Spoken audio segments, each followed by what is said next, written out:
Praise the Lord, I'm back. Actually, I had to change because I was sick of that shirt. I had to go change it. I said, I'm sick of this green myself. They probably sick of this green. But anyway, I just went and changed it real quick because I was like, honey, this green is not going to continue to work. But okay, so now this one is Masterpiece of God. That's what I'm going to title this one. There's no carbon copies here, nothing but originals. So we're masterpieces, and when God made me, He broke the mold. So anyway, I love that song by Tasha Cobbs. She talk about he's a masterpiece. Yes, but anyway, let's get into it. Let's get into it. So this is Psalms chapter 33, verses what is it? 6 through 11. I'm going to briefly read them and then I'm going to get into the word.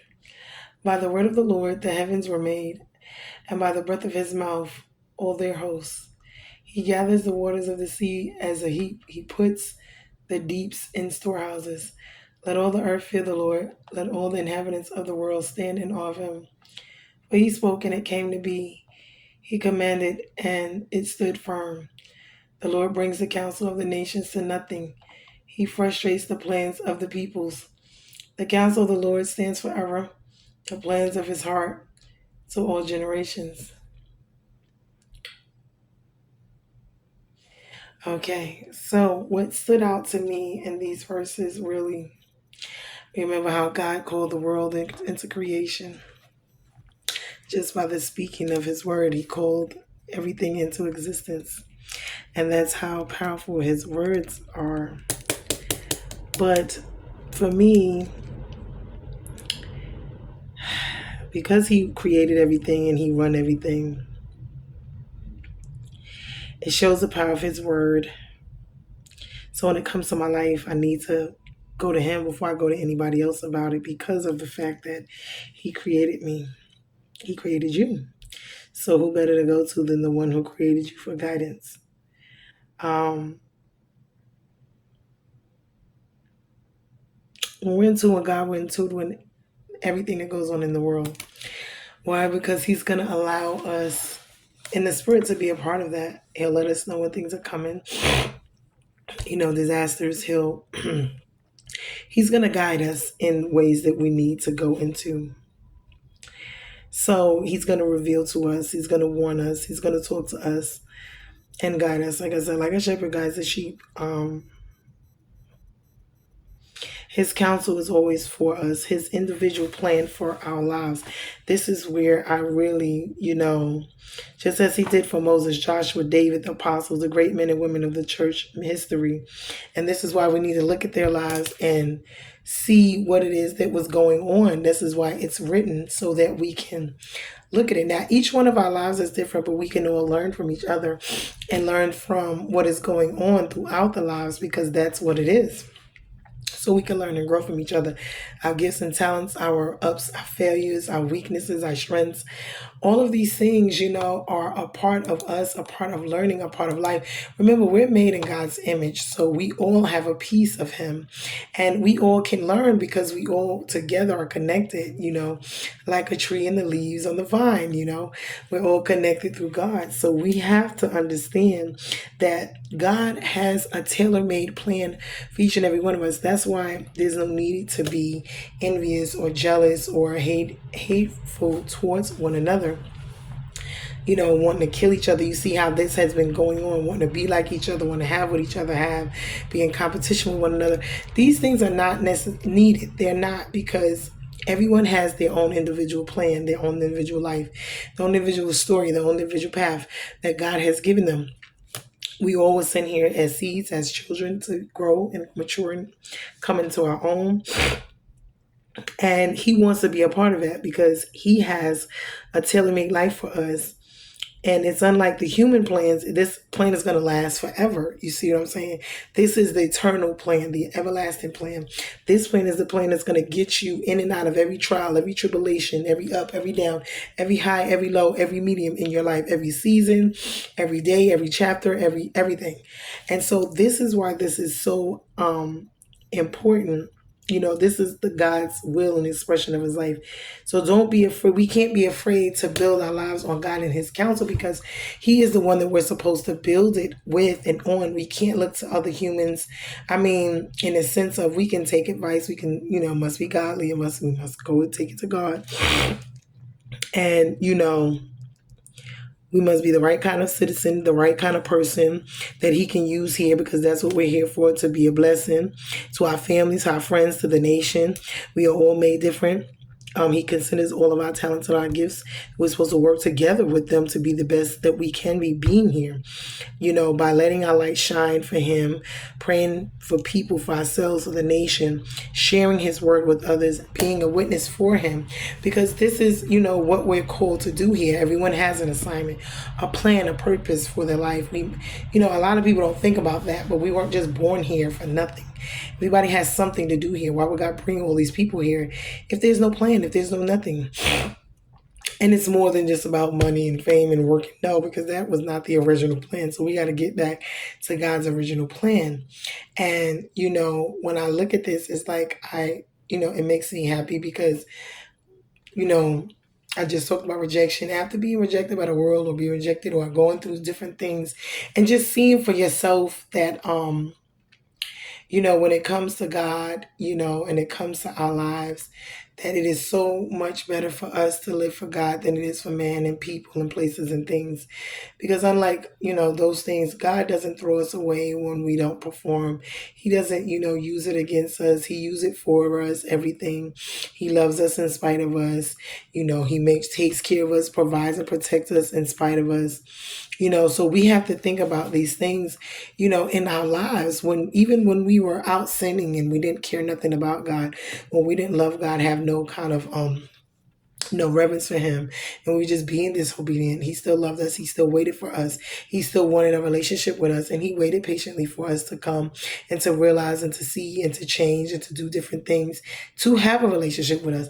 So it's like, because he doesn't force himself upon us, so he allows us to come when we're ready. And it just amazes me, like I said, how, you don't need to be like anyone else. You don't need to fit in. You don't need to get their approval. You don't need to look like them, act like them, talk like them, walk like them. That's why all of our bodies are made different. Everybody wants to be the same little clone that, that they're making nowadays. Everybody wants to have their hair all the same and, do everything the same. Me personally, I like to be different. I like to stand out.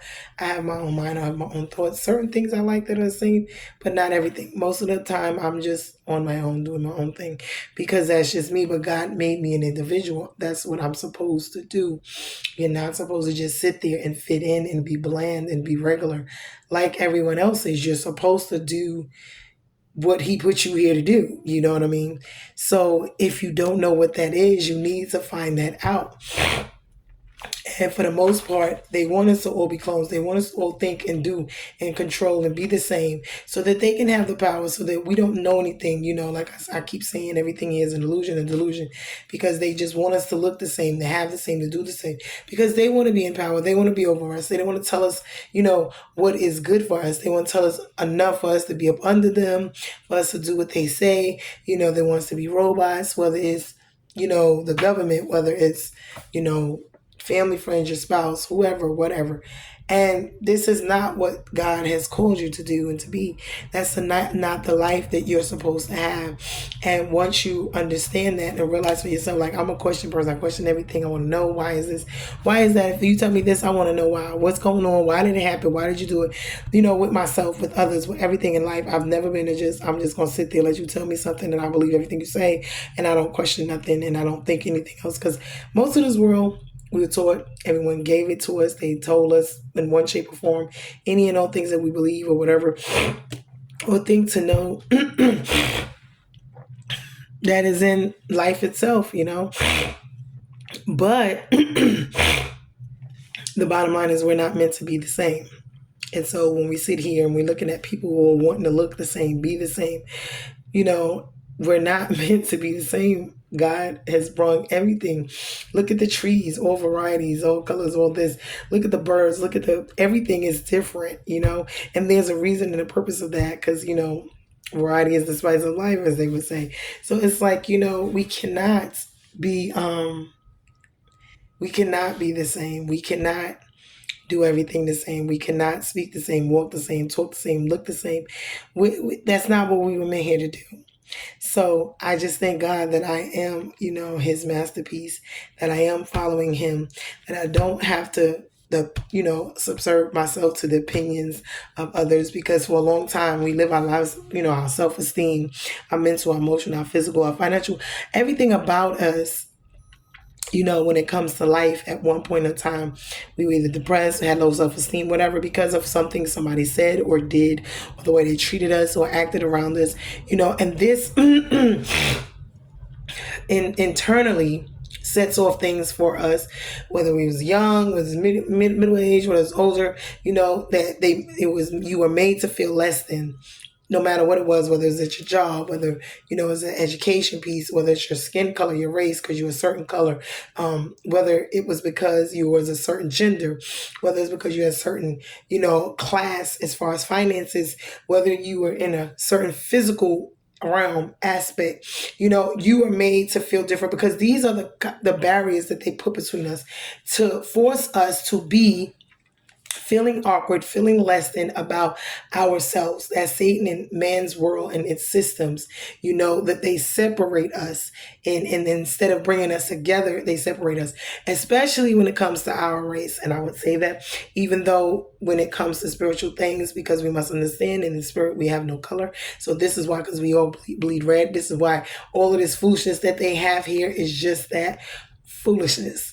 And when you see on TV them voting and putting another black woman against another black woman, or having us look like idiots because you got Megan Thee Stallion shaking her butt, because Kamala Harris, on her side, and got Donald Trump putting his other chick, not to go making a mockery of us, making us look like some real circus animals, because we're just sitting around allowing folks that do not like us, that are not for us, use us against each other and make us clowns for their own benefit and their own purpose. At the end of the day, to be quite honest, it's all for their amusement and entertainment, because none of that is helpful to us. None of it, not the candidates, not the government, not the situation in itself as a whole. It's just not. So when we sit here and we look and think about, no other race does that, no other, but they do that with us, because it's entertaining for them, because they brainwash us to thinking that that's, okay to do, it's cute, it's going to do something, when in all actuality, it's not. It's just for their entertainment. But they don't do any other race of people like that, even though, like I said, that doesn't matter. But it goes back to the brainwashing, the oppression. It goes back to all of these things of the rejections of not being happy with being ourselves, because we were programmed, told not to love ourselves, not to love our skin, not to love ourselves, not to love everything. And when I was talking about rejection in the last one, they oppress you. They do all of these things. This is what I'm saying. But these are satanic systems. They are designed. It's warlock. It's as witchcraft and actual, Satanism that is spiritual and demonic, that is actually doing these things. That's why these spells, hexes that are on us is so difficult to come out of, because we're just sitting here brainwashed or hex, spell bound, meaning we don't see, we don't hear. God says those who, that see but don't see, those that hear that don't hear, So we see but we don't see. We hear but we don't hear. And so when you look at things like this that's going on in the world, you see how much of a circus and a clown that they make us out to be. And I'm not just saying that to say it. I'm just saying that because as a black woman in America, I just see it, even though none of that really, really matters. But when I'm in the spiritual realm, but to a certain extent, because we're here and we got to live through it, it is what it is. We got to look more from the flesh and into the spiritual realm and look as to what is really going on. They're just really making a mockery of us. There's really an illusion and delusion of democracy, because there is none. There's no rights for us here. And when I say that in more than one way. Because Satan in himself, please understand something, he doesn't have no allies, meaning they all for themselves. They do what they want to do. They might get up against get together to get up against you, a child of God. But for the most part, they just do what they want to do.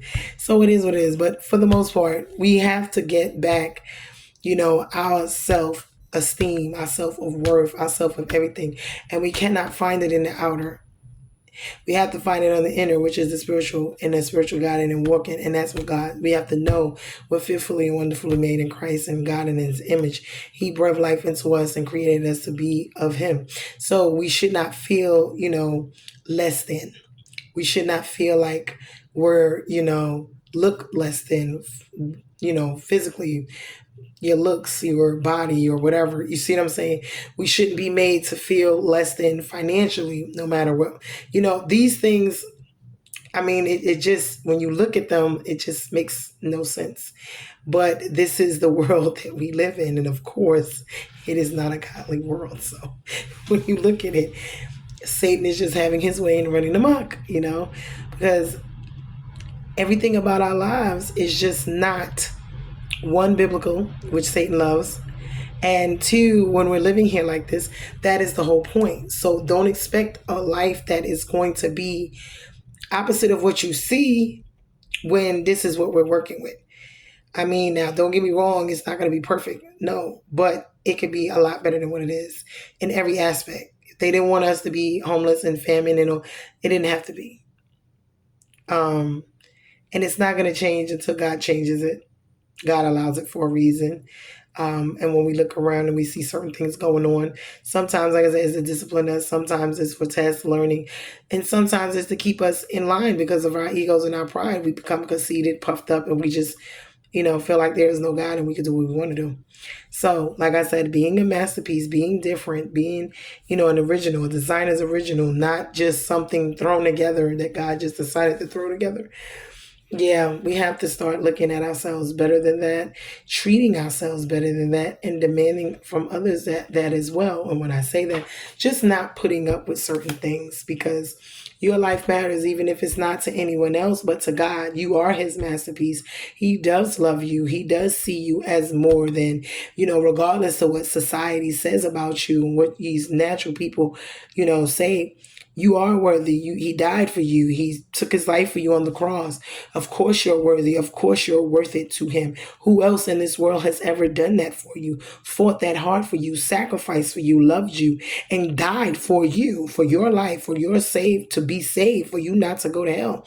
How much more love and affection does he have to show you or tell you for you to know that he loves you and he wants to have a relationship with you?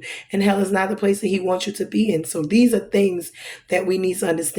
He wants to guide us, love us, and protect us in this world. You see what I'm saying? And from Satan and from his devices and all that goes on. So we must understand this. But like I said, this was a blessing to me because there have been times in my life where my, depression or low self-esteem and different things like that are going on. And I had to really go through the process because it is hard of a journey, to get here, to be comfortable with myself, to love myself. I may want to change some things down the line as far as my weight for health reasons, but, and I'm getting older. So watching what I'm eating, protecting the godly vessel that he gave me, the temple, and not misabusing it, fornicating, lying, stealing, drinking, smoking, whatever it is, being abused myself or by other people, in any form or fashion, being abused mentally, emotionally, physically, spiritually, or financially. The God does not put us in bondage. So he frees us, So I'm just here, sharing what I'm learning. Like I said, it's a beautiful thing. It's a beautiful walk. Everything's not perfect. It's not, no, I get frustrated, angry, upset about things all the time, especially when I don't understand. But understand, to learn and to look and seek and knock for yourself, to try to get this information, to try to understand the world, to try to understand what's going on in your life and why things are the way that they are. This is, if you really want to know, you would start your own journey, start your own walk, start your own research, your own knocking, your own seeking for your own self, for your own life, and get the answers that you need for yourself, for your own life. And you don't have to be jealous or envious or in competition, with anybody or any place, people, places, or things. I call them nouns all the time. Because you can be happy and satisfied with your own self and with what you got going on. And it's not affecting you, as long as they're not trying to stop you or hinder you or hurt or harm you, it shouldn't be an issue. But anyway, we are bruised and not broken. Like I said, I hope that this, what is it, like the brush in the hands of an artist. You took your time on me, a thought before life ever started. I am your masterpiece. You made me on purpose, and I am your favorite. So I'm royalty. My father is king because he loves me. So smooches, you guys. Hope this bless you.